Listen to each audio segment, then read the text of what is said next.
Start. In each of these cases, challenge is to the bail granted to the respondent by the Bombay High Court, Nagpur bench.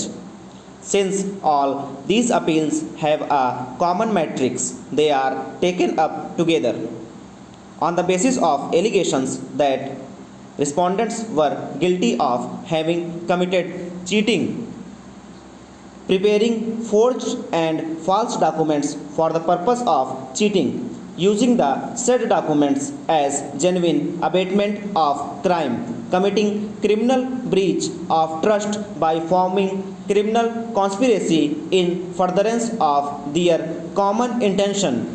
Law was set into motion. They were convicted by the trial court and have preferred appeals before the High Court and had prayed for grant of bail by suspension of sentence in terms of Section 389 of the Code of Criminal Procedure 1973 bracket open, in short the code bracket close.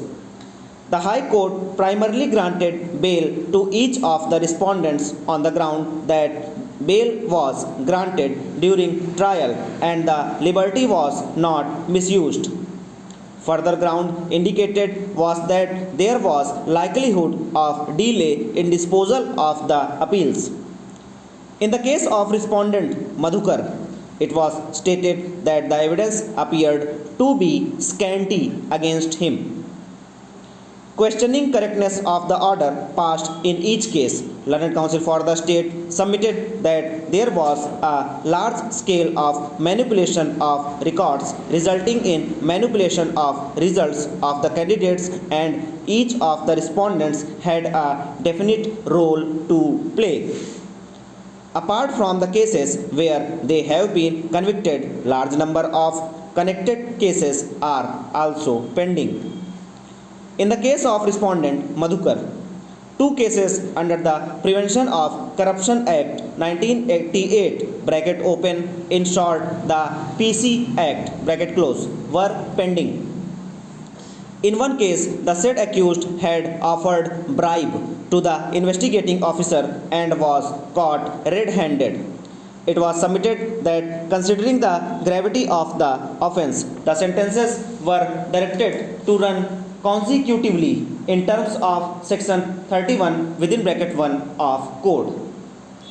It was stated that the High Court was misled in the case of respondent Janaki, who made a false statement before the High Court that he had deposited fine amount, while in fact he had not done so, as would be apparent from the second order.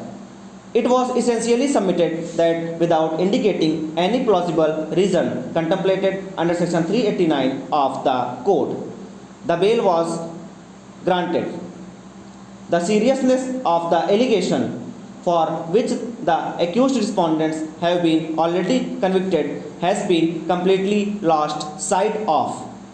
Learned Counsel for the respondents, on the other hand, submitted that the parameters for grant of bail and cancellation of bail are different. It was submitted that some of them are very elderly persons and have retired from services.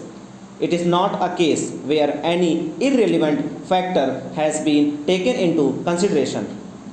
It is pointed out on behalf of respondent Madhukar that the said accused is stated to have centers round to cheats which were exhibited. They did not anyway establish the involvement of the accused in the alleged crime. That is why in his case the High Court observed that the evidence is scanty. Stop.